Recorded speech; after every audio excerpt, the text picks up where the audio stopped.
കുടിശ്ശിക തീർക്കാത്തതിനെ തുടർന്ന് ഹൃദയ ശസ്ത്രക്രിയാ ഉപകരണങ്ങൾ തിരിച്ചെടുക്കാൻ വിതരണക്കാർ. തിരുവനന്തപുരം, കോഴിക്കോട്, കോട്ടയം മെഡിക്കൽ കോളേജ് ആശുപത്രികളിലാണ് പ്രതിസന്ധി.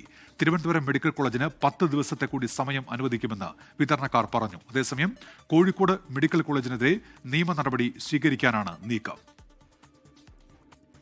കേരളത്തിൽ എല്ലാ ആശുപത്രികളും നോക്കുമ്പോൾ, സർക്കാരും സ്വകാര്യ മേഖലയും നോക്കുമ്പോൾ ഏറ്റവും കൂടുതൽ കാർഡിയോളജിക്കൽ ഇന്റർവെൻഷൻ നടക്കുന്നത് 3 മെഡിക്കൽ കോളേജുകളിലാണ്: കോഴിക്കോടും, കോട്ടയവും, തിരുവനന്തപുരവും. ഒരു വർഷം 1500-ലധികം കോടി രൂപ സംസ്ഥാന സർക്കാർ മാത്രം സൗജന്യ ചികിത്സയ്ക്ക് ചെലവഴിക്കുന്നുണ്ട്.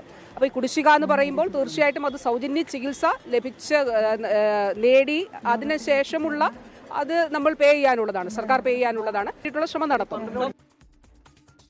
വിഷയം സർക്കാർ ചർച്ച ചെയ്യുമെന്നും സൗജന്യ ചികിത്സ നൽകിയതിന്റെ ഭാഗമായാണ് പ്രതിസന്ധിയെന്നും ആരോഗ്യമന്ത്രി വീണ ജോർജ് പ്രതികരിച്ചു. MG പ്രതീഷാണ് വിവരങ്ങളുമായി ഇപ്പോൾ തിരുവനന്തപുരത്ത് നിന്ന് ചേരുന്നത്. പ്രതീഷ്, മന്ത്രിയുടെ പ്രതികരണം വന്നിട്ടുണ്ട്. എന്തിടപെടലാണ് ഇപ്പോൾ പ്രതിസന്ധി മറികടക്കാൻ നടക്കുന്നത്? പ്രതീഷ്. ഉന്മേഷ, ഹൃദയ ശസ്ത്രക്രിയാ ഉപകരണ മേഖലയിലാണ് നിലവിലൊരു പ്രതിസന്ധി നിലനിൽക്കുന്നത്. തിരുവനന്തപുരം, കോട്ടയം, എറണാകുളം, കോഴിക്കോട് ജില്ലകളിലെ പ്രധാനപ്പെട്ട ആശുപത്രികളിൽ ഇപ്പോഴും പ്രതിസന്ധി നിലനിൽക്കുന്നുണ്ട്. ഇന്ന് 12 മണിവരെയായിരുന്നു സർക്കാരിന് വിതരണ കമ്പനിക്കാർ അനുവദിച്ചിരുന്ന സമയം. 12 മണിക്ക് മുമ്പ് മുഴുവൻ കുടിശ്ശികയും നൽകിയില്ലെങ്കിൽ നേരത്തെ നൽകിയ സ്റ്റോക്ക് തിരിച്ചെടുക്കുമെന്നതായിരുന്നു മുന്നറിയിപ്പ്.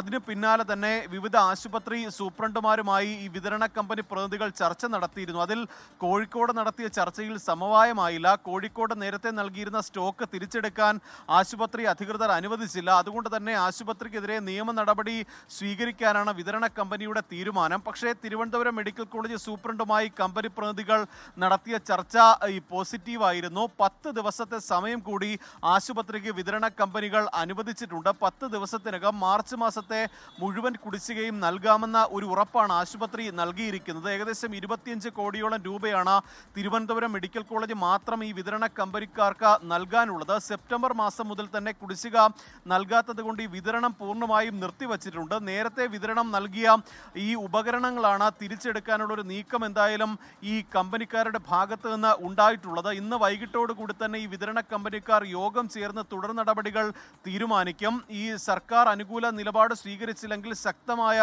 നടപടികളുമായി നിയമപരമായും അതുപോലെ തന്നെ സ്റ്റോക്ക് നേരിട്ടെത്തി തിരിച്ചെടുക്കുന്നത് ഉൾപ്പെടെയുള്ള നടപടികളുമായി മുന്നോട്ട് പോകാനാണ് വിതരണ കമ്പനിക്കാരുടെ തീരുമാനം.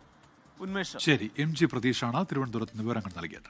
ലോകത്തെവിടെയായാലും ഏത് സമയത്തും 24 വാർത്തകളും ഓഗ്മെന്റഡ് റിയാലിറ്റി പാക്കേജുകളും എക്സ്പ്ലെയിനറുകളും വിശദമായി കാണാൻ ഞങ്ങളുടെ YouTube ചാനൽ നിങ്ങൾക്ക് സബ്സ്ക്രൈബ് ചെയ്യാം.